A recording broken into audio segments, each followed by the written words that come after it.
You are now watching the True Mets Talk podcast live stream. We will be going live shortly. Make sure you like, comment, and subscribe to the channel.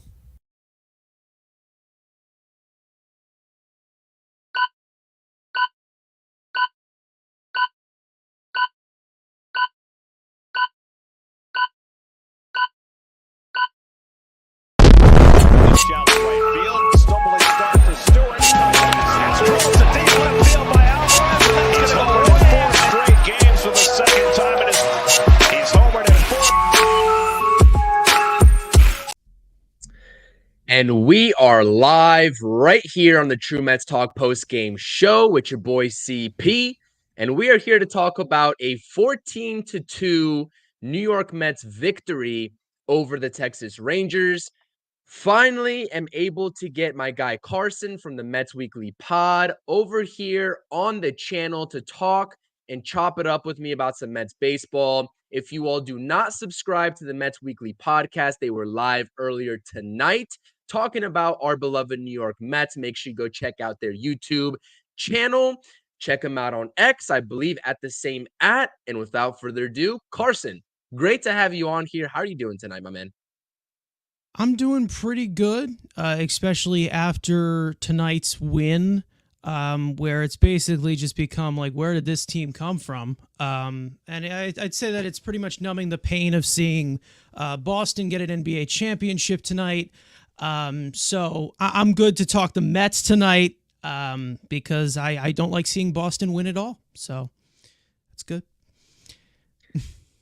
That leaves a little bit of a sour taste in my mouth, and obviously I'm missing New York Knicks basketball right now, but we are in full throttle summer season. It's baseball season.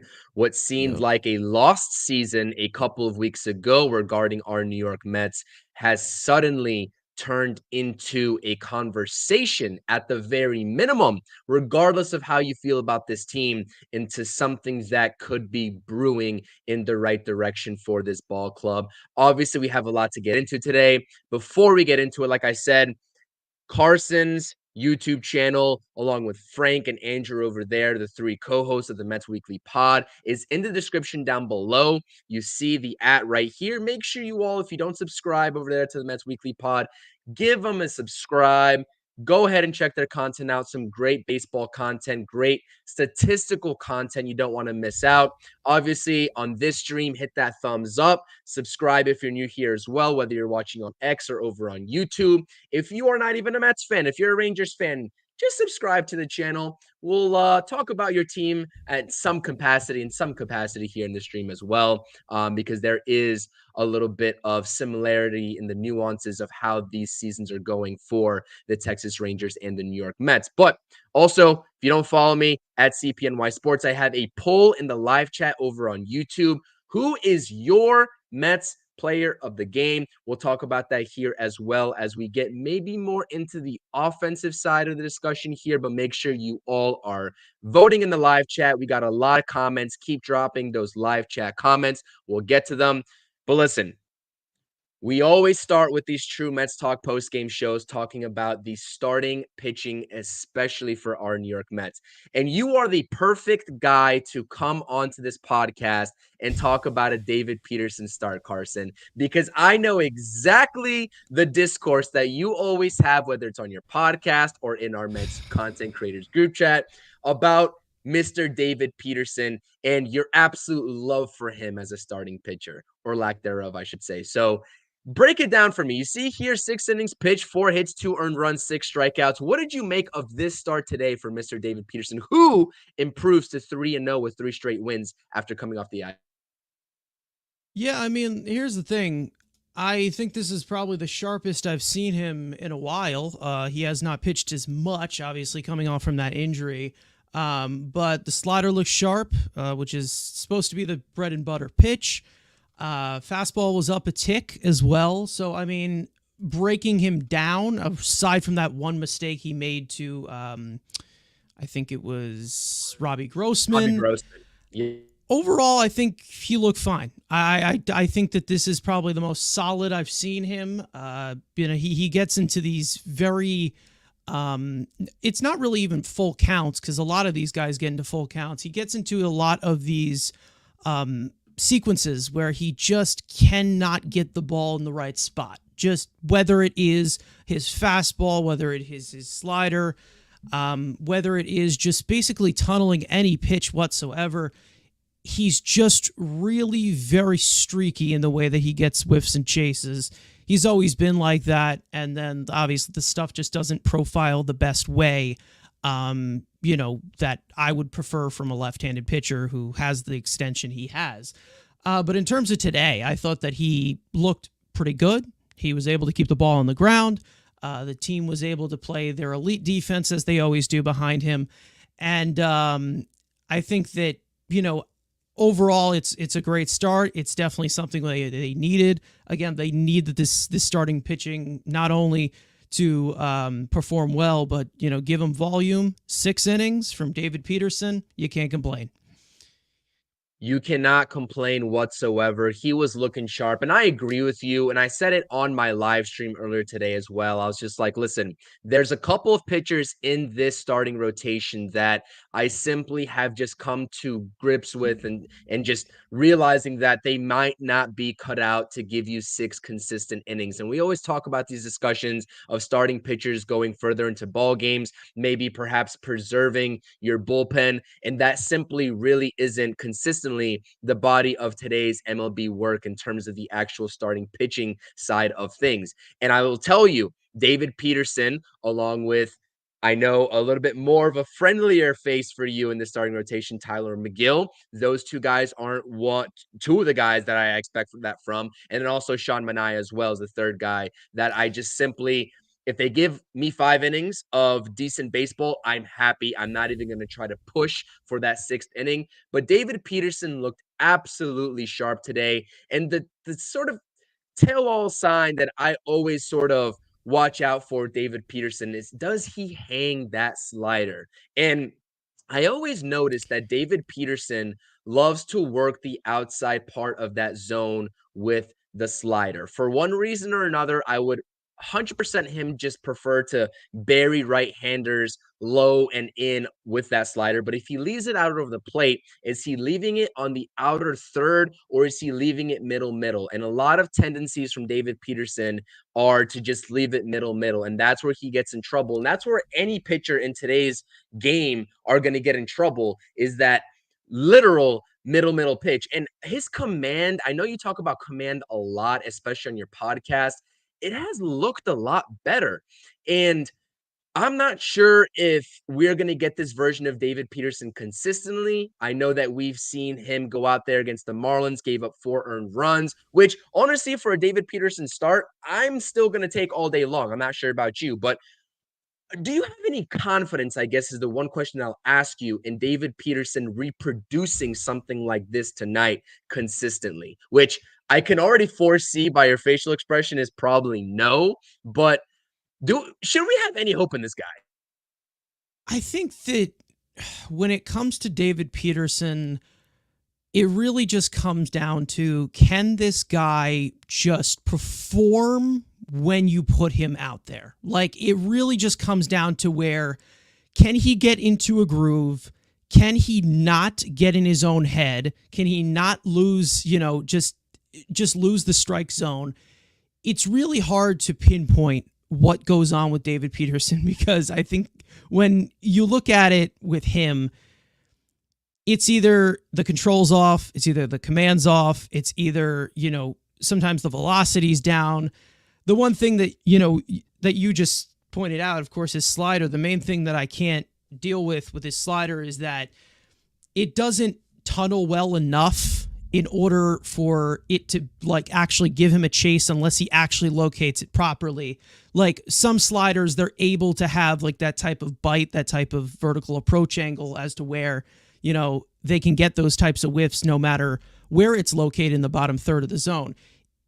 Most likely with his slider, if that touches any part of the plate, it can hit the barrel zone. And that's the main reason as to why it's his hardest hit pitch. But yet also everyone's like, oh, well, this is his best pitch.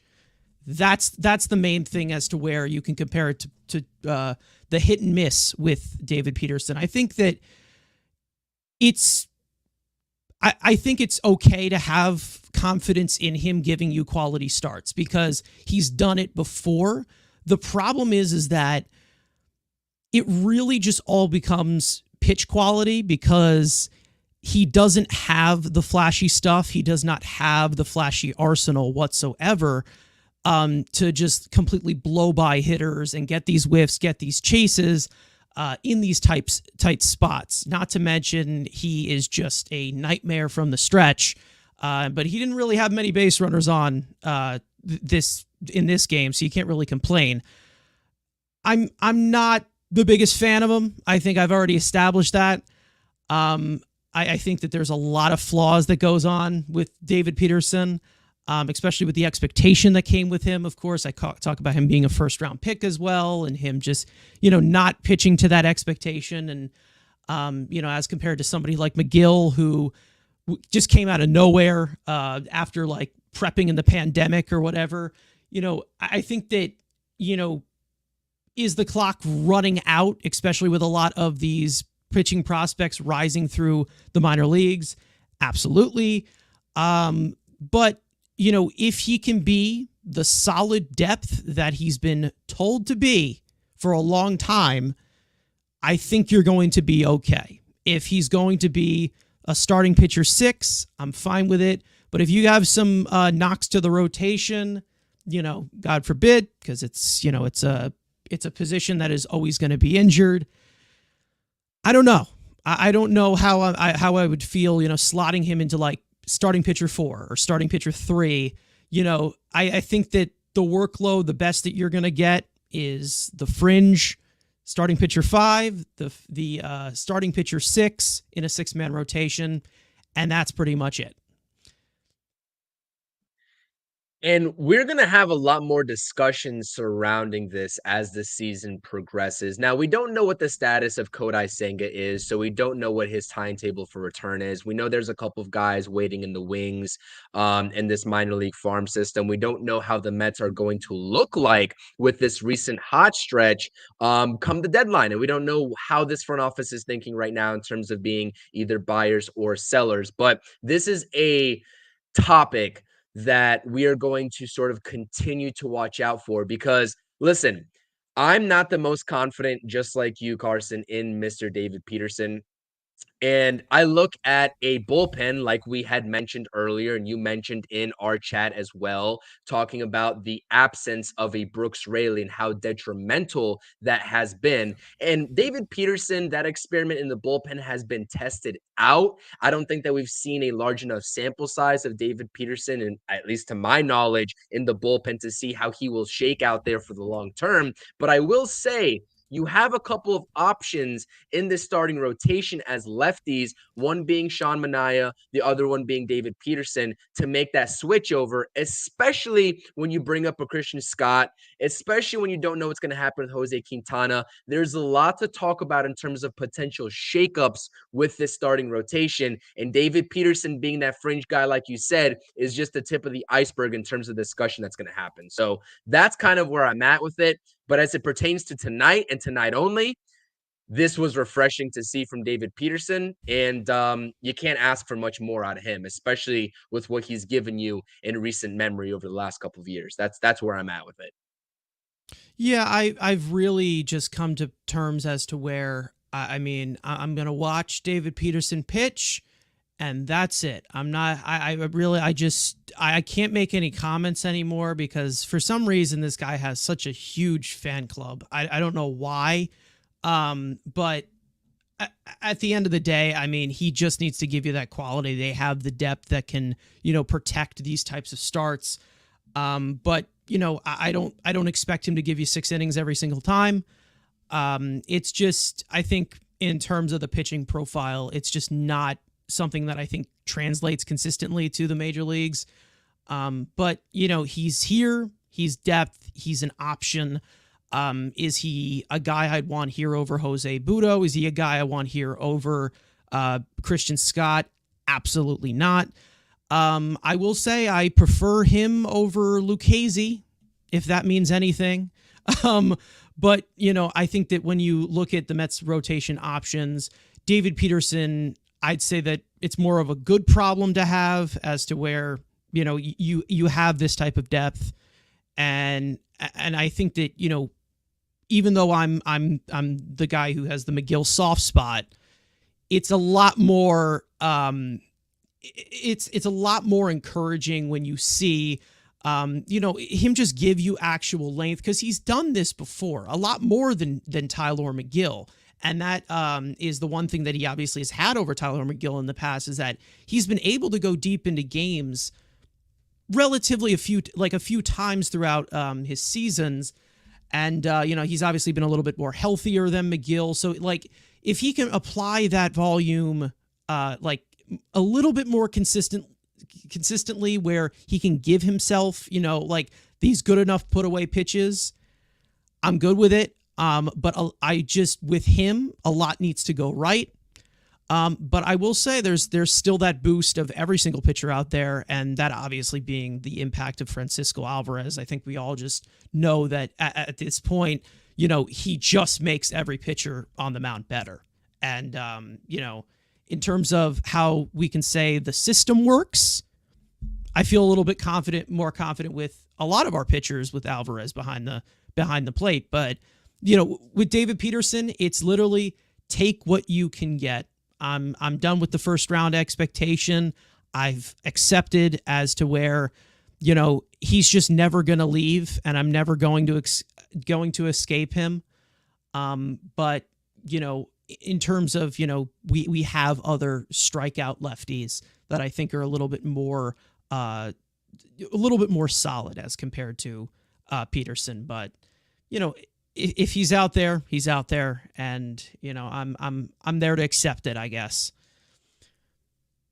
Yeah, no, absolutely. I mean, this is something where we're going to be, like I said, we're going to be having discussion a lot. If you all don't know, and if you haven't figured it out, if you just missed what Carson just said, he has a soft spot for Mr. Tyler McGill, and David Peterson, not so much on the other hand. And honestly, I'm not even going to lie to you, with what I've seen out of Tyler McGill, especially coming off the IL stint as well this season, I have very high hopes for him every single time he comes out onto that mound. I know you talk about consistently the defense behind him, almost letting him down more often than not, whether it's coincidental or not. You would hope that it is, but you never know at this rate. And I just think it's funny. His put away. I just think it's funny how they play defense behind him. Yeah, it's nuts. Yeah. So that's really it. There's really nothing else to really talk about in terms of the actual starting pitching aspect of things. We can talk about the bullpen. I don't even really want to exhaust that sort of discussion right now. We could talk about Adam Ottavino going out there for more than one inning in a blowout game. We can talk about Drew Smith getting the ball to close things out in the last inning. We don't want to exhaust that. Obviously, you see here on your screen, 14-2. This is all about the offense. And before we get into the offense, we got over 100 people in this chat watching right now across X, YouTube, both of our X accounts, all of that. I want to shout out some people as well. I have a couple of comments starred. Lot of comments. If I miss you the first time around, like I said, don't be angry. I apologize. The comments have been getting more and more in terms of the actual multitude in these live streams, which I appreciate, which naturally means I'm going to miss some of you all, and I'll get you all in the next go around. But we got Kenny checking in saying LGM, Mason saying let's go Mets, Ricardo saying let's get those likes up on the stream. I definitely appreciate that. Make sure you hit that thumbs up and subscribe to the channel, not only my channel at CPNYSports, but also the Mets Weekly Pod, where Carson, Andrew, and Frank are doing weekly live streams and a whole bunch of other content surrounding your favorite team, the New York Mets. LV Live, my guy, Knicks fan, does great Knicks content, happens to be a Yankees fan, but is always supporting our Mets stream, saying big time win for those boys, the New York Mets. You guys are looking good. I appreciate you. We'll talk about this offense here in just a second, because I'll tell you what, that part of this team is looking not only good, they're looking phenomenal. And we will talk about that for sure as the bulk of this stream. Junior salute saying, yo, Darren, my guy, always supporting the stream. Hit that like and subscribe to CP's Mets and Knicks. Appreciate you. The Grimace era. I don't know how much stock you put into this. I honestly think this is hilarious, this whole Grimace era thing. You saw Donnie Stevenson a couple years ago. The fans turned on him once we started losing. Earlier this season, when we wanted to run, it was the rally pimp or whatever you want to call him, Max Wiener. Not really sure exactly what was going on there as well. I don't pay attention to all this outside noise. It just seems to follow the Mets around. What do you think about this whole Grimace thing? I think it has to be possibly the stupidest omen I think I've ever seen in sports history. But I think that like it pretty much suits the Mets pretty well of like, why is this a thing? You know, like I don't understand why. What was I know it was Grimace's birthday, apparently. That's why he pit, but I don't know why he had any connection to the Mets. But you know what? If that gets them going, it gets them going. And you know, it's become worldwide now. You see it on ESPN. You're seeing it, you know, all over Twitter. You're seeing it everywhere. And you know what? Whatever gets them going, if that is what got the Mets to start hitting efficiently, that's what got the Mets to start actually not looking like a little league team in the field defensively, I'm all for it. Am I completely putting in the stock saying that he completely saved the season? No, because he's a purple thing. So, I mean, obviously, I'm more of the skeptic person. I'm more of the analytical person. I like to use the numbers as to why. But you know what? You can't help but laugh. It's really just like, yeah, that's a Mets thing. It really is a Mets thing. You don't understand it, but it exists. Sometimes you don't even have to understand it. Just let it be. That's what I've learned. Whether it's Donnie Stevenson, whether it's the rally pimp or whatever you want to call Max Wiener, or it's Mr. Grimace. It doesn't really matter. Just let it be. And shout out to Julio as well. Love to see my team putting everything together, especially the hitting. Love your channel. Thank you, Julio. I appreciate that. We appreciate that. Thank you so much. And the last little shout out I wanted to sort of mention here as well. Shout out to Oliver, Richard, Darren, Douglas. Appreciate you all. But Asher, thank you so much. A Florida Panthers fan, but you were very respectful during the Blue Shirts banner post-game show. So I appreciate you. And we are watching the Stanley Cup playoffs. That team's good. Y'all are good. Yeah. Y'all are y'all, pretty y'all good, are man. Good. The better team won. We can confidently say that. But anyways, Yeah. Bygones are bygones. It's not hockey season. It's not basketball season. We're here to talk about our New York Mets. Let's talk some offense, man. 14 freaking runs on the board. And the only reason why I put fire emojis next to these three guys versus the rest of the guys, because DJ Stewart obviously deserves one, Vientos deserves one, Alvarez deserves one, is because this core that we always talk about, that Rob has always talked about on all of our streams, that I've talked about, that a lot of other fans have talked about, especially in congruency to the deadline, is what is this core doing that are already signed to long-term contracts / awaiting a long-term contract in Pete Alonso? Like, what are they doing on a consistent basis? Do we believe in the core that this Mets team has invested in or is willing to invest in? And these guys have been getting it done. And that starts with, as Oliver was saying early up in the chat, that all starts with Francisco Lindor and the lineup change the Mets made. I know we had some discussions prior to this lineup change commencing between you and I, Carson. We talked about Nimmo leading off versus Lindor versus anybody else that we would like to see in that position. Francisco Lindor, since he got moved to the leadoff spot, I don't have the actual statistics in front of me, but I believe around the 365 OBP. Don't know what the batting average is. Frankly, don't care. But the at-bats have been getting a lot better. And he's been getting on base via hits, like you see here today, going 4 for 4. Then he gets pulled in the laugher of a game. Whether it's walks, because guess what? He's all of a sudden a strike zone guru and knows not to expand the zone. funny how that works when you move from the 3 hole to where you're more comfortable in the leadoff spot. I mean, it's just like magical. I don't know what happened to sort of transfer these at bats. I'm not saying that he was taking complete bad at bats at the 3 hole, but for me, in watching his game as a totality at the plate, left-handed and right-handed, it's been a night and day difference. And I don't think when you look at it statistically, I could be wrong because you're the statistics guru and not me here. That's why I brought you on here.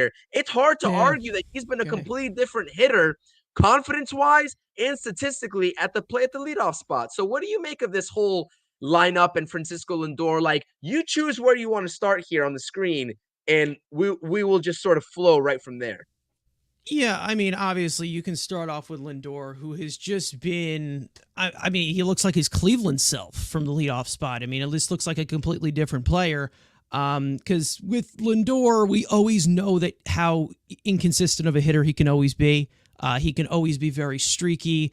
It's either he's got 3 hits in one game or 1 hit every 3 games. Like there's times where Lindor just he kind of just flows on the heart rate monitor, and it angers a lot of fans just a little bit.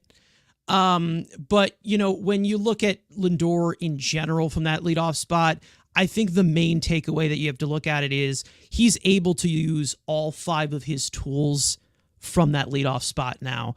And I always was a little bit skeptical in that point, because I was like, well, with this team lacking as much power as it has, you kind of need Lindor to be that 30, maybe go for that 40 home run type of bat. But when you look at it from the top of the lineup, this guy can get on base as much as he can, and he can obviously use his lower half a little bit more, and steal some bases, because we know he's capable of that. The 30-30 last year. I think that he's just been able to be the relaxed self that he was in Cleveland, where he just wasn't having as much pressure on him, of course, not as much eyes on him. And I think that since he was moved to the leadoff spot, I'm looking at it here. I don't know if I have it completely correct, but it is 878 OPS, 153 weighted runs created plus. I mean, he is really just...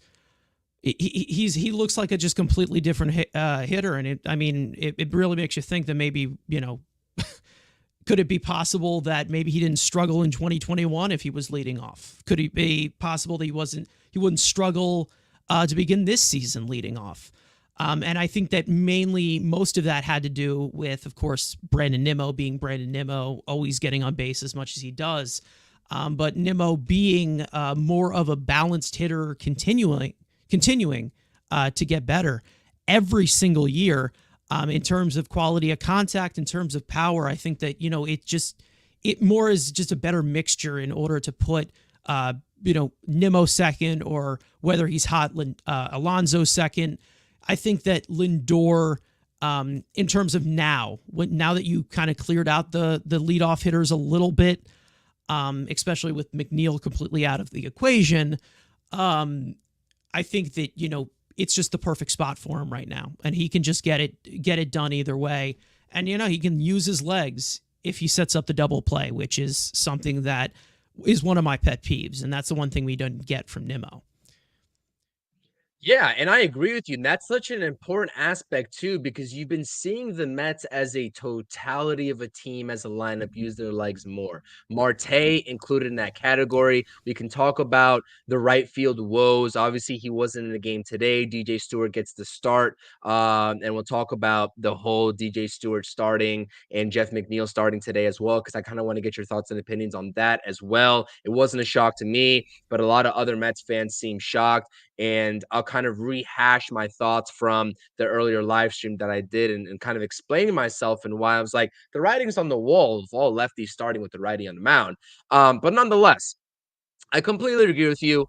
Lindor has been that guy, and really, like, there's nothing else, like, there's nothing more to say. I really do think the statistics and what you just pointed out, the OPS, the OBP, the average He's up to 242 on the season in terms of the average. So all you batting average lovers that love the old school statistics of batting average, there you go. That's even climbing as well. And that is the biggest key right there, because Brandon Nimmo, as good as he is, he's been doing great in the 2-hole, didn't do so great in the 3-hole. Obviously, always gets on base, and that's never going to change if he goes back to the leadoff, if he ever does, which I think is not happening this season at the very minimum.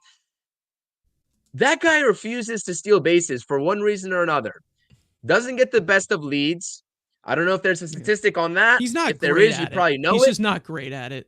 Exactly. Yeah. And that's really all it could just boil down to. So taking away that double play, regardless if it's the first inning or later on in the ball game, is so crucial. And that's exactly why Francisco Lindor, other than the fact that he's doing light years better than the 3-hole, can provide you at the leadoff spot. And he's also, there's not that much of a fall off from Brandon Nimmo down to Francisco Lindor in terms of the actual on base percentage metric of the rate that he's getting on base. There's really not. Yeah. Am I wrong in that or no? I mean, no, absolutely not. I mean, in terms of the extra base hits he's been able to get, in terms of the walks he's been able to get, just the great pitch selection, great pitch recognition. I mean, he was getting killed with those breaking balls at the beginning of the season.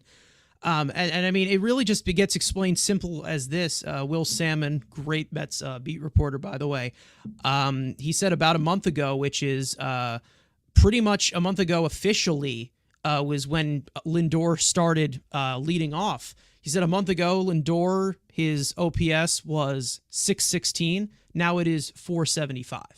So that is way more than 100 points higher in terms of just how you've really been able to see such a balance in him able to get on base, him and able to get a lot of extra base hits.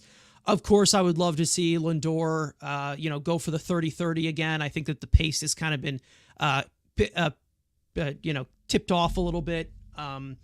But I mean, he's still in that realm of, I believe, it's like 27 home runs, 28 stolen bases right now, in like that pace of 650 plate appearances, which is considered a full season. And I think, we all know that he's going to play every single day. So, you're going to see something close to that pace. And I hope that we do get it, because he is currently on a really good track. And it really was something that I think a lot more people should have expected. Obviously, it's more of just the people that look at the advanced numbers, but the quality of contact that he has had throughout the entire season, even with him struggling as much as he has, this was bound to happen. His quality of contact numbers in terms of like actually going a deep dive into, like actually putting the bat on the ball, he was chasing a lot. And that's something that he really, really needed to tone down. But in terms of the quality of contact when he was putting the bat on the ball, I mean, this is the best of his career. I mean, this is the best that he has had of his career. And, at some point, he was going to break out of it, but it took just a little bit longer, and it took an adjustment for him to move to the leadoff spot. And I think, perfectly, it's just the best. It's just the best, situation for Lindor. And I think that it's the best way to showcase what he can do as a player overall, not just as a hitter who is batting 211 that we want out of here and shipped out of here back to Cleveland where he belongs, Yeah. And it was always just inevitable because, we always know about the perpetual slow starts, and I'm not trying to make that as an excuse because honestly, that excuse it's not really valid in my mind. There's no really excuse for slow starts, but we know that Lindor is a perpetual slow starter. I'm just glad that he is turning it around with this lineup change quicker than everyone was sort of maybe alluding to, right? Maybe we're getting near the All-Star break or post All-Star break. And now we're talking about a Francisco Lindor starting out, like you said, a month back, according to Will Salmon, back on, I believe, May 18th, that started this hot stretch of his, especially after getting moved to that leadoff spot. So absolutely 100%. Appreciate you, George, saying good show, guys. Ricardo 38 in the stream on YouTube on my channel, 30 likes. Let's get the likes up. don't only just like my stream as well and hit the thumbs up on mine, go over to the Mets Weekly Pod. You already know it's in the description down below. I'm going to say it maybe 3 more times during this stream. Go subscribe to those guys. Carson does a great job. They all put in a lot of effort to the background graphics, to the actual statistical nuances of the game. I know you had Keith from the Shea and Sons podcast earlier today. Always great guests, great insight. Do yourselves a favor. If you like Mets content, if you like witty jokes, witty banter about this Mets team that is so hard to figure out, make sure you go subscribe to those guys over there. Truly a great job. And I appreciate you, Carson, as well, for just being here with me on this post game. But what I wanted to get your insight on, and I do apologize, I do have to literally turn a button on the other side of the room. So I'm going to turn my camera off for like 5 seconds after I ask you this question. So I'll be right back. This lineup today as constructed. You see the two lefties, and listen, I was one of those guys, one of those Mets fans that was like, listen, why the hell is DJ Stewart and Jeff McNeil continuously making starts in some capacity for this team? And I knew what the reason is, and I kind of know what the reason is in the background context of it. Obviously, the analytics department is a huge factor in this Mets organization. You know, John Gray was the starting pitcher who's having a pretty decent season and was pitching to a 2.17 ERA prior to meeting the Mets tonight, which that ERA is going exponentially up since prior to the game. But nonetheless, rough night. Let's just say rough night for him for sure. And that's something that you can definitely drink a couple beers on and just sort of try to forget about it. And hopefully John Gray just does just that. But listen, DJ Stewart gets the nod. Jeff McNeil, beloved by everybody in this Mets fan base, Mr. McNeil gets to start tonight over Jose Iglesias. Listen, coming into tonight's start, John Gray against lefties or against righties was about 20 points better in terms of the pure batting average category, right? So if you dumb it down to just looking at the batting average, I didn't look at the OPS, I didn't look at any sort of OBP or any other sabermetric statistic, but just in terms of the batting average, I believe it was either 18 to 20 points higher for lefties off of John Gray than righties. So me knowing that and me knowing the trend that this Mets team trots out Jose Iglesias versus lefties consistently, and righties, they trot out Jeff McNeil. I was like, listen, it doesn't take a brainiac to put 2 and 2 together that Jeff McNeil starting tonight. And this was before this lineup was already announced during my live stream that was at 2:30 p.m. So I'm just curious in terms of the actual process of this Mets team, Mendoza, Stearns, whatever, whoever, throwing these lineups out and the actual matchups of things. I know in the past you have agreed with me in terms of not valuing that lefty-righty matchup and sort of going against the old school sort of, I guess, matchup with those two combinations put together. What do you make of this lineup? Obviously, everything worked out today. It's 14-2 victory. We're not going to just harp on this because this is a great Mets win. We got to talk positives, and I want to get to positives in Mr. Pete Alonso up top. But what do you make of this, the process of the way the Mets are making the lineups right now and having these lefties start today without the results? Let's take the results out of it. Let's just pretend that it's 0-0, not 14-2. What did you think of when you see DJ Stewart and Jeff McNeil in this lineup? I'll be right back.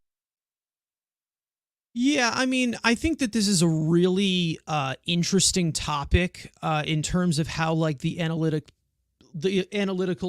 like people kind of look at this. I'm not in the analytical office, and I don't know what their thought process is in terms of some of the lineups, because there's some that I don't agree with, there's some that I do. But in terms of DJ Stewart, I think that this one was pretty simple. DJ Stewart has had 2 ABs against John Gray in his career. One of them was a home run that I believe landed about 446 feet last year for the Mets. So I'm going to guess like that's one of the main reasons as to where he kind of hits him well. Kind of a side slot righty. Kind of, you know, if he misses a pitch, he can hit it right into his wheelhouse, something like that. With Jeff McNeil, I feel like at the end of the day, and I've said this many, many times, Jeff McNeil is getting paid money and they're going to start him against anybody that they possibly can, mainly because I think that, they're just trying to showcase and see if he actually does get better, given the track record of what he's been able to do. I, of course, don't agree with McNeil starting. I haven't been a fan of McNeil for a long time. But I think that when they look at it, it's not really more of the lefty righty. I think that it's more of a mixture of both. But it's really, really hard to establish, like, if they're a lefty righty type of organization, because I do see, guys like Tyrone Taylor, who has the reverse splits, but he does have more of the line drive swing, as to where lefties that pitch things into his wheelhouse, he's going to be able to pull, he's going to be able to get down the line for extra base hits. The thing is that I think that they look at it in terms of just either it's the historic matchup, or the type of pitches in terms of the triple threat, of course, where it's velocity, breaking balls, off-speed pitches, and what they're able to do well, and in terms of the usage of that pitcher. I don't think as much of the overthinking goes into it. I think what they kind of do is they kind of balance out all the possibilities in terms of the splits. Do I agree with it? No, I would much rather just have the best hitter. I've said this multiple times. If you can't hit lefties and righties, you're terrible. You're just wasting a spot on this roster. In terms of DJ Stewart, a great hitting profile, doesn't do well against lefties. So if there's a right-handed pitcher in there, you want to give Marte a day off. DJ Stewart plays in right field. And then McNeil, it just basically, I feel like that just comes down to money. Like that really, at the end of the day, he's making the $12 million a year, getting a raise next year for some fucking reason. And I think that when you just look at it from like the lineup standpoint, they have the formula of guys who are going to be playing every day. They have the top part of the lineup that's always going to be top heavy. It's kind of just like, mixing and matching and seeing who does well against this type of pitch, and who is able to hit this guy's breaking ball better. Who's better in simulation, shall we say? In terms of efficiency, and not just right every single time, because sometimes it's a good play, sometimes it's a bad play. The results don't always influence when they actually make these decisions for the lineup. I think it's a little bit of both. I mean, I think that David Stearns has kind of made it a little bit clear as to where, they're just, they're trying to adopt their own trends, and they're trying to adopt their own, kind of style. They're not trying to just be a carbon copy of Milwaukee, because Milwaukee, I remember, they do a lot of lefty-righty. They did a lot of that. So, I think it's a little bit of both, but, McNeil, I don't agree with him being here at all. So, everybody knows my stance with him. I think if, you see me on the street, you've never met me before, I don't like Jeff McNeil. Like that's kind of how I look at it, And you're not the only one. Trust me, you're not the only one. And there's valid reasons as to why Jeff McNeil doesn't have the biggest fan club right now in this fan base. And that's something that we're going to have to keep an eye out on as well. But listen, let's turn the vibes around into something more positive. Listen, this Mets team has won 6 straight ball games. They're in the wild card race. There's plenty of teams in between the Mets and the wild card spot right now. Somehow, some way, with all the bad play, the consistent bad play before this turnaround here over the last maybe week and a half, they have hung around. At one point, they were 13 or 12 games below 500. I kind of lost track there because I was just like, wow, this is happening again this early in the season. And now they're only 3 games under 500, improving to 34 and 37 after tonight. One of those big bats that we've been all waiting to turn around has been a guy that is awaiting a contract. It's got Scott Boras as his agent. He's one of the best power hitters in the game in terms of the home runs and the consistency of the power in his bat over Well, ever since he entered the league in 2019, and that is obviously Mr. Pete Alonso. Big night for Mr. Pete Alonso. Big couple games for Mr. Pete Alonso, especially the last game against the Padres to complete the sweep, 3-run home run to make it to 4-1 at that point in the ball game.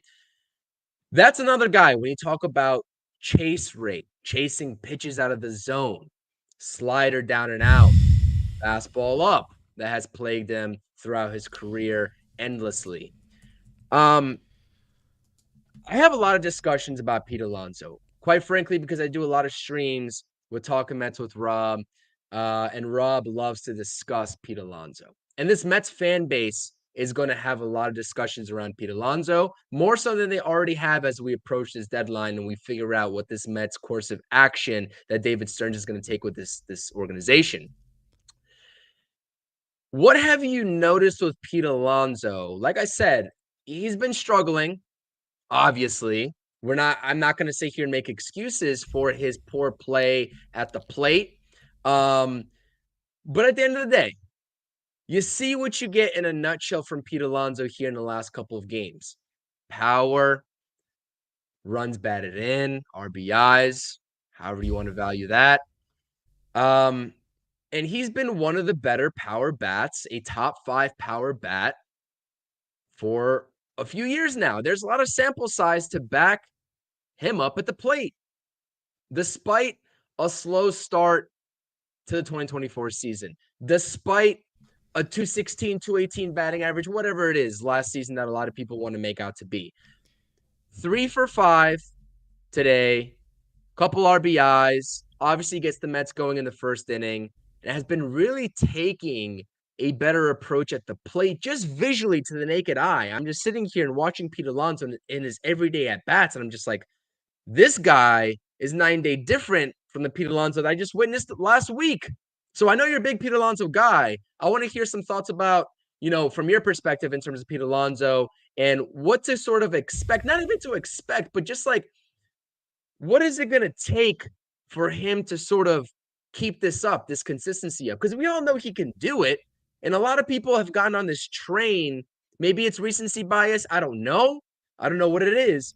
But a lot of people have hopped on the train of like, listen, if Pete Alonso doesn't want to be here, see you later. We can reproduce that somehow, some way. I don't know how the Mets are going to do it. I don't think it's as easy as a lot of people make it out to be. But a lot of people are in that train. What would you say to those people? I mean, I would just say you're welcome, because I tweeted out that I'm growing more and more willing to let Pete Alonso go, and then like an hour later he hits the 3-run homer against the Padres, and I'm like, oh, there you go. But I think in terms of Alonso, I think it's really hard because yes, he has the the prolific power tools. He always has. He still does. And, he will continue to have that throughout his career, whether he slows down or not. But I think what goes on with Alonso is that overall, just the swings that he's taking, they don't look like A swings whatsoever. I think that just the quality of how it doesn't look like Pete Alonso. Like the swing just does not look like Pete Alonso. He's usually able, to stay level. And when he is able to stay level, the ball's going to go 450 feet no matter what. I think that, in terms of when we talk about streakiness and we talk about, that type of inconsistent play from Alonso, a lot of people like to go into, how he's not clutch and he has all these homers that don't matter or anything. I think that this year that is somewhat true. I think that he has really been in one of those positions where he's homering in a lot of, low leverage situations. He's not been good in low leverage, high leverage this year. But I think that once he's able to get like his head screwed on straight, he'll be able to lock in. The problem is we haven't really seen him be able to do that for the past 2 years. And it really is up to those guys like, in the dugout who are supposed to be the hitting coaches to get him there, at least mentally, because physically ability, we already know what he's capable of. I think it's already been established that Pete Alonso, when he's at his best, when he's at his 50th percentile, at his very average, this guy is going to give you 35 to 40 home runs. So I think that, with me, we're in that certain position. And obviously with his contract, we've talked about this so many times on my show, but we're at that certain position where this team hasn't won anything. They have not won anything with Pete Alonso here. 0 playoff wins. I prefer playoff wins as series wins. So if you want to count the one game that we won, fine. Minor victories. I get it. Mets fans have to celebrate whatever they get. But in terms of Alonso, in terms of this core, this team has 0 playoff wins in the last 9 years. So it's either something changes or they start playing well. So in terms of Pete Alonso, even with JD Martinez here to help, even with Lindor hot, even with Nimmo starting to heat up, even with some contributions from the young kids in Vientos and Alvarez, this offense will always run through Pete Alonso. It always will, and it will until he is not a Met anymore. So if he is gone next year, it won't run through Pete Alonso anymore. If he retires a Met, then it won't run through Pete Alonso anymore. But as long as he's here, it's going to run through Pete Alonso. And they need him to hit in order for them to win, in order for them to score, in order for them to do things efficiently. Right now, it's all really in terms of just the results. I know what Pete is capable of, right? I know what Pete can do at his best. I need to see it. I need to see that he's capable of doing that because, again, there are some concerns with, the third baseman going into his 30s, giving that long-term deal to him. I need to see it, and that's it. If I'm not seeing it, I'm okay with going in a different direction, even though that direction doesn't really seem to have much of a pinpoint on it. I think that, if it's not meant to be, it's not meant to be, but, I said I'm willing to let Alonso go in terms of, being able to come through for us when we need it. And then all of a sudden he starts hitting better again. I think that overall, when you're looking at the swings that he's taking, like I said, they're not A swings. And I don't even think they're B swings or C swings. I think they're just over swings. And I don't mean that as just trying to pull because, hello, I mean, come on. But, I mean that as in terms of he's trying to lift the ball. He's trying to drive the ball. He's trying to pull the ball, do what he usually does at an efficient rate. But I think that getting the bat to that certain position, getting the bat to the ball into the barrel window, it's been a little bit off. That's something that we talk about all the time with Brett Beatty. His barrel window is terrible. So in terms of that, when you have a very poor barrel window, you see a lot of flying open, you see a lot of overswinging, a lot of ground balls. Brett Beatty. Now you're seeing a little bit more ground balls with Pete Alonso. And that's, something that is a little bit of a no-no. You never want to hit the ball on the ground. Ever. Just don't do that. I think at the end of the day, Alonso, we know what he's capable of. And it's time for him to show it.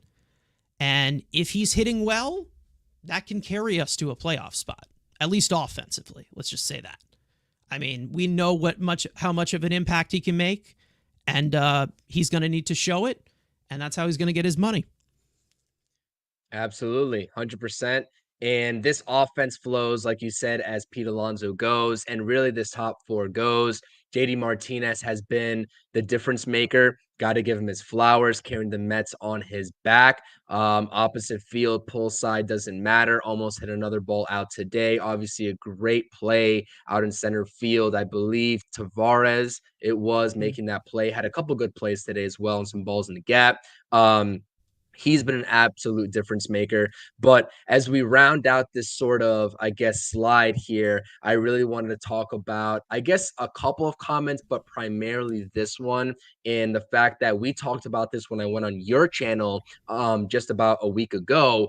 And this was before Alvarez came back, and we were kind of projecting And it's funny how this all kind of rounds out and comes full circle about the effect that Francisco Alvarez has on this team, and not even offensively, because this was really his breakout game tonight offensively, going 3 for 5 with a couple RBIs, right? But defensively, for a guy like David Peterson tonight, or any other Mets starting pitcher that goes out there on the mound as a battery unit with Francisco Alvarez, is just night and day different. That has trickle down effects to the bullpen. Very, very obvious. Great to see Francisco Alvarez going. And like you said, the young guys coming through. Vientos has been swinging a hot bat. He kind of cooled down a little bit during the homestand, but it's great to see him also have 3 hits today as well. A double, run scored. Listen, the Mets are in good hands. If you know me on this channel, I've been wary about Mark Vientos and kind of just shooing him in as part of the Mets' future projections, but definitely Francisco Alvarez, that effect is real, whether it's just talking about his sort of presence in the lineup and having to account for him being on deck in the hole, etc., whatever, and his defensive capabilities, more so than a Tomas Nido, who, by the way, best of luck to him. 12-year tenure with the Mets comes to an end today after they release him. I know a lot of people are sad.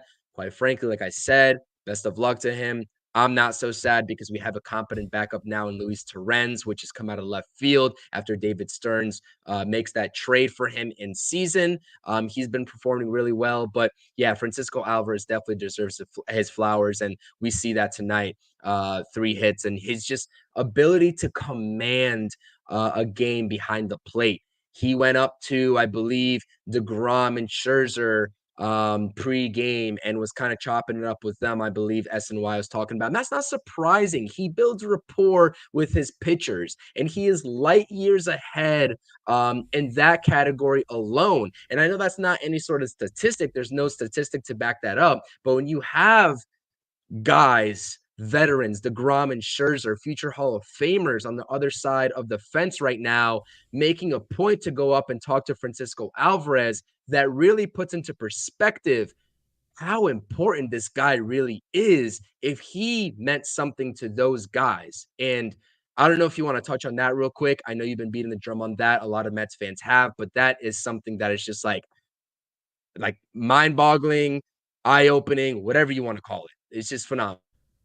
Yeah, I think it's more of a one of a kind type of thing. I mean, you see a young catcher come up here. I mean, they usually come up here at 24, 25. He's coming up here at 21. He's 22 now.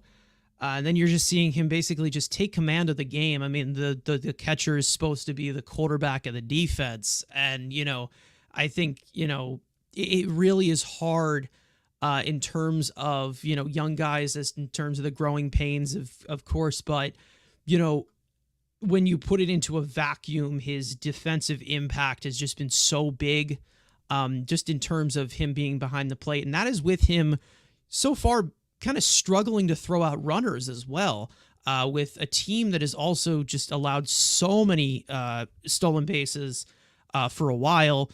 And, it has gotten better, of course, but, when you talk about it in terms of Francisco Alvarez, I think, offensively, I still have some concerns there. It's not the concerns that everybody thinks it is, but he is young, so I'm not going after him in terms of that, because I think that there are still tools there that can help him sustain a little bit better, but we're just going to have to see it. And again, catchers are just not the offensive stalwart position that they're known for. But in terms of the pitching staff, I mean, you really just see a difference. You really do see a difference, especially with the guy, the way that he takes the initiative, possibly better than a lot of the Mets coaches sometimes. We've talked about this before. Alvarez goes out to the mound when a pitcher is rattled, as compared to somebody like Jeremy Hefner. I mean, I've been critical of him before. You really just see Alvarez be very in tune pitch by pitch. And I'm pretty sure we talked about that a lot when you were on my show a few weeks ago. So, I mean, the impact is known. I think we can establish that, Omar Narvaez was just beyond a net negative. I mean, he was just like, it was beyond toxic with him behind the plate. Nito is Nito. You take what you can get. He's a backup catcher at the major league level. I wish him the best because he's been here for a while. I know a lot of people like him a lot. I know that a lot of pitchers like him. And, I think that, he's, but still in terms of him leaving this organization, in terms of the roster spots here, I think, eventually it was time to move on. And I wish him the best. Got nothing against the guy, but it falls in the category of letting Luis Guillorme walk or letting this guy go. Like, it's just like, yeah, well, you move on. They're not that great of a player. There's somebody else out there who's younger and better, especially, Luis Torrens, who's been a great backup as well. But, I just think that, having Alvarez back, whether he's healthy or not, you don't know if he's fully healthy because he did come back a little bit early as compared to the recovery time. But, it's the fact that he is 22 years old and he's only going to get better.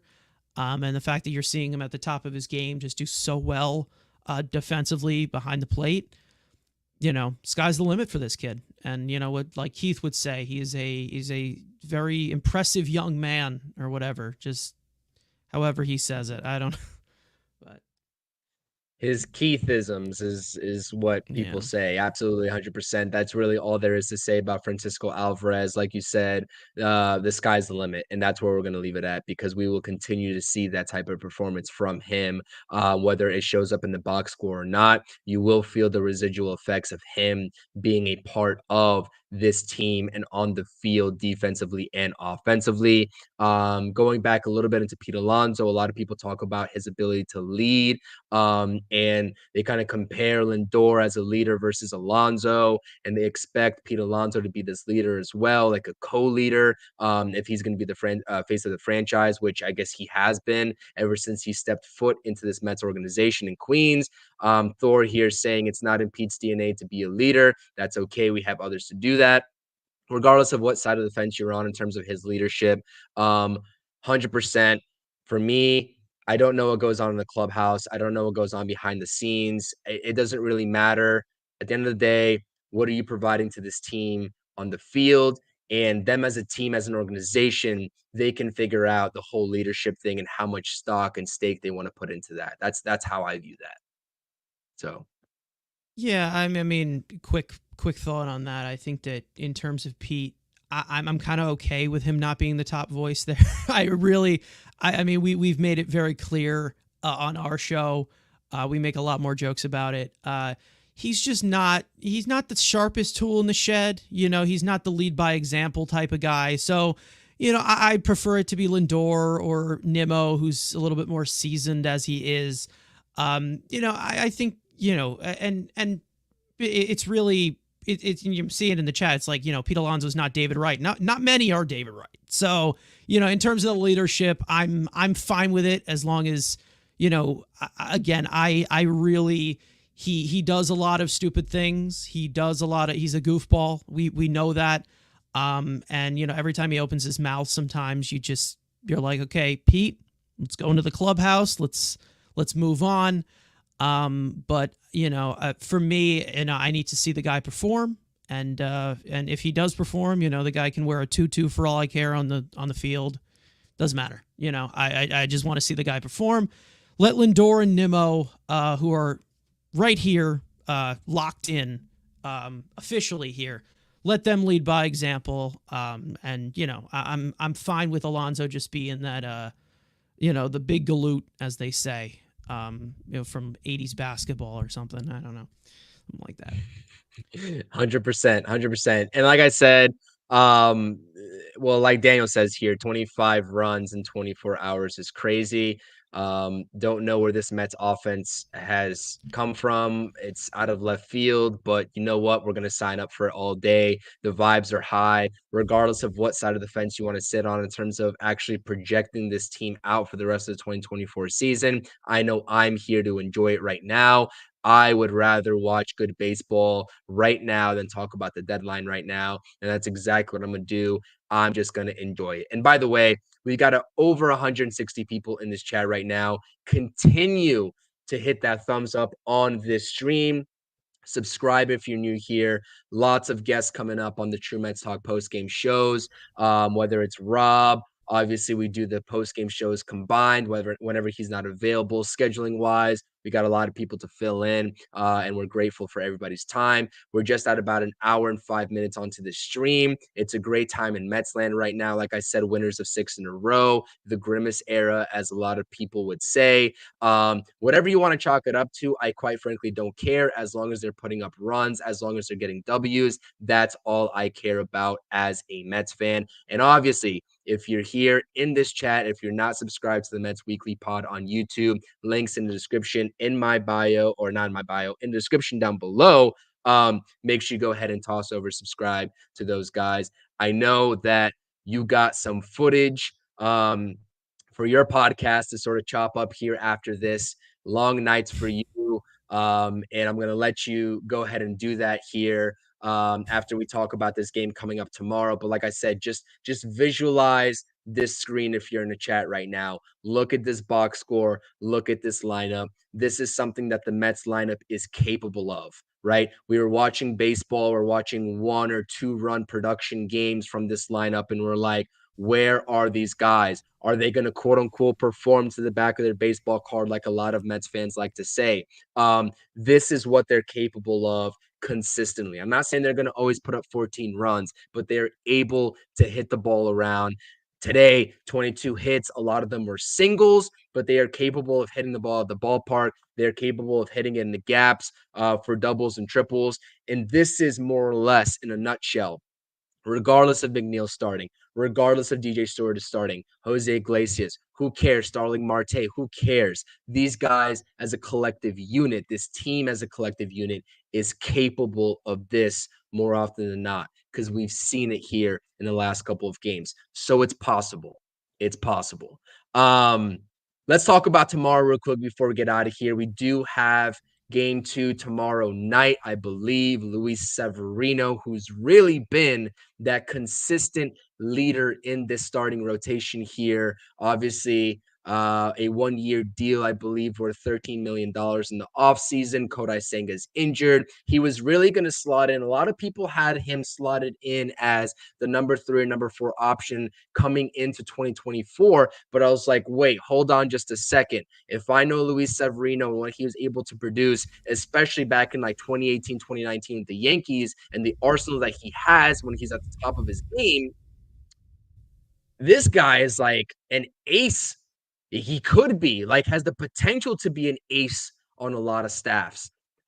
He has a potential to be a number 2 right behind Kodai Senga if and when we do get Kodai Senga back. So I'm very intrigued and interested to see what the Mets do in terms of maybe re-signing him. You know, he's on an expiring deal, the 1-year prove-it deal. Do they re-sign him? Do they retain him? Or do they explore that market? I don't know, especially with the guys that are waiting in minor leagues. That's, like I said, for a future discussion. But right now, Luis Severino is putting together a complete and competent season here up until June 18th, going into his start here. I guess it's 12:15 a.m., so later tonight, way later tonight in Game 2. But Michael Lorenzen as well.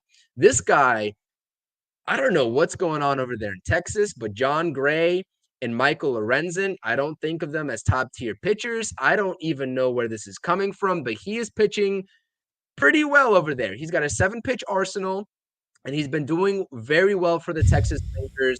Game 2 probables for tomorrow night or tonight, whatever you want to say. Like I said, I usually don't do these streams very late, but I figured I might as well hop on this podcast, this post game, because how can you not talk about the Mets right now after winning 14-2? What do you make of these this starting pitching battle duel and just Game 2 overall here as the Mets try to just get ahead of the curve and just take the series tomorrow with the captain of the rotation, I should say, right now, as Kodai Senga is out, and Luis Severino. What do you make?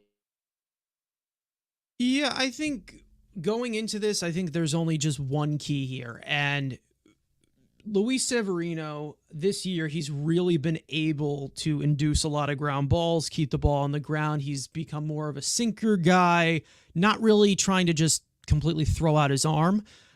Which is good because he's had a lot of injury concerns. I mean, going into this year, he pitched like I was like 90 innings in the last 3 years. So there was a lot of concern there. And Texas right now, in terms of the league, they are 8th in highest ground ball rate. So keep the ball on the ground, use the sinker.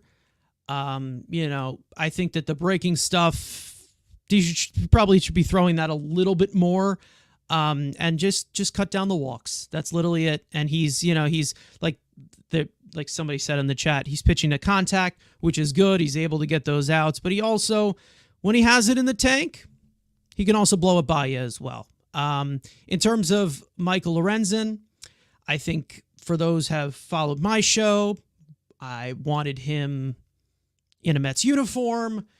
Didn't happen. In terms of how they kind of fixed him a little bit, it looks like he's been able to, kind of improve a little bit of the vertical approach angle and be able to kind of just tunnel things a little bit better, able to get chases, kind of utilize that 7-pitch mix, as you said. I think 6 or 7 or maybe even 8. I don't know, something like that. More weapons, more kills. So obviously the Mets need to look out for that. I think that overall you're counting on Severino to give you 6. And I'm hoping that you do get that. You got 6 from Peterson. Hopefully you can get a 6 from Severino. And then I'm hoping that, they can just keep the ball on the ground. That's it. Because they've really struggled with that, Texas, in terms of their offense, which has definitely taken a step back as compared to last year. Yeah, 100%. And like we said, we understand that these guys in the Texas Rangers are the defending World Series champions. We're not going to put it past them. We understand what they're capable of. We know individually they have a lot of dogs on that team, so to speak, right? Marcus Semien, Corey Seager, Jonah Heim, who obviously I believe, if I listen to the broadcast correctly, is on paternity leave right now. So congratulations to him. But listen, a lot of individual guys on that team. Adolis Garcia, who hasn't gotten it together, obviously, on the pitching side of things. Max Scherzer, not in the equation right now. Same thing with Jacob deGrom, although I do hear that he is rehabbing and on his way back from Tommy John surgery. That team can definitely turn it around, and it is like a sleeping giant in my mind, because I think on paper they have a talented team still, even if the wins and losses category doesn't translate. But yeah, I absolutely agree with you. Luis Severino, this is one of the guys in this rotation. It's not many in this Mets starting rotation that I expect 6+ innings consistently from. And I'm very proud of this bounce back season so far from him. And there's going to be interesting discussions in terms of how the Mets fill in this starting pitching rotation for 2025. And I really do think personally, with the way things are playing out right now, why look elsewhere for one of those spots when you have Luis Severino already here and having a bounce back season? But like I said, that's a discussion for a future stream. And we'll get into all of that, obviously, on this podcast, on this channel, when the time is appropriate. But in terms of the actual game tomorrow, from my end of things, listen, you won the Marlins series, you swept the Padres series, right? And you got an opportunity to take a series after a 14-2 blowout victory in game 1 tomorrow night with Luis Severino on the mound. Just do it. Just get it done. You don't have to worry about game 3. You can go for the sweep again. Give me 7 straight. I'm sorry. At this point in the season, it's a shame, but the Mets have left themselves no room for me to be going into tomorrow night or tonight, like I said, whatever, it's late, expecting a loss or being okay with the loss. Like, you don't have that room for error anymore. You don't, especially in a wild card race at this point, which, quite frankly, let's be honest, the Mets are in a wild card race. Believe the Cubs were winning tonight. Reds lost tonight. Padres lost tonight. There's a whole lot of other teams that you can be scoreboard watching and being like, listen, Mets are moving a couple spots up. I know it's June 18th. I know it's a little too early to be having these discussions in terms of the wild card with how much, I guess, jumbled up the picture looks right now, but like, it's real. And I'm watching it. you'd be lying as Mets fans, I would probably assume, if you're not watching it. And that's just kind of where we're at. Oh, and the Cubs blew the game, according to Ricardo. So the interesting They've developments been there. doing Like that I a said, lot this year, apparently. So yeah, that's probably why they and we picked will up see. Jorge Lopez there. So. Yeah, yeah, exactly. And we will see them next series. So like I said, just get the series win tomorrow. Don't play around. It makes it easier going to game 3 because I'd much rather be looking for the sweep in game 3 than a series win. And I know it's just, I guess, more simple in terms of me stating that than it actually is in terms of going out there on the field. But listen, you have to take advantage of a reeling Rangers team. At this point, your opponents are your opponents. Regardless of what they did last season, they are a reeling team in 2024 as it currently stands. Take advantage and just, I guess, put your feet on their throat. That's it. That's it. That's literally it. That's how I'm approaching game 2 tomorrow. Nothing more, nothing less. Go for the series win. Luis Severino, bright spot, expecting a good game, and that's it. Listen, I'm not going to overshadow Michael Lorenzen and the great start that he's been on, but we said it with John Gray earlier today, carrying a 2.17 ERA into this game. This Mets lineup, when they are at the top of their games, can get to anybody. I truly believe that. And by the way, live chat player poll, 53 votes are in. The player of this game in game 1 was Francisco Lindor. To you all as viewers, that's what you all decided, and deservingly so. 4 for 4. We went over it a couple slides ago, and you can't take that away from him. A lot of guys that were deserving of players of the game. David Peterson was definitely one. You could have thrown in DJ Stewart with a 3-run home run, Pete Alonso with 3 hits. Francisco Lindor is the player of the game. And honestly, I agree. So that's going to wrap it up for this post-game show. Like I said, an hour and 15 in here.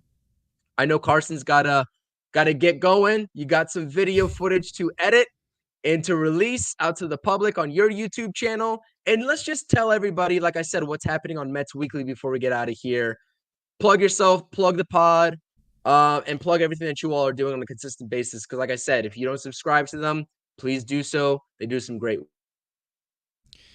Yeah, I mean, every single Sunday and on Thursday, which usually follows each series, we do our live stream. We do our podcast now. We used to do it pre-recorded, but as of right now, we're doing it live so we can have a little bit more of the interaction with a lot more Mets fans, get more opinions in here.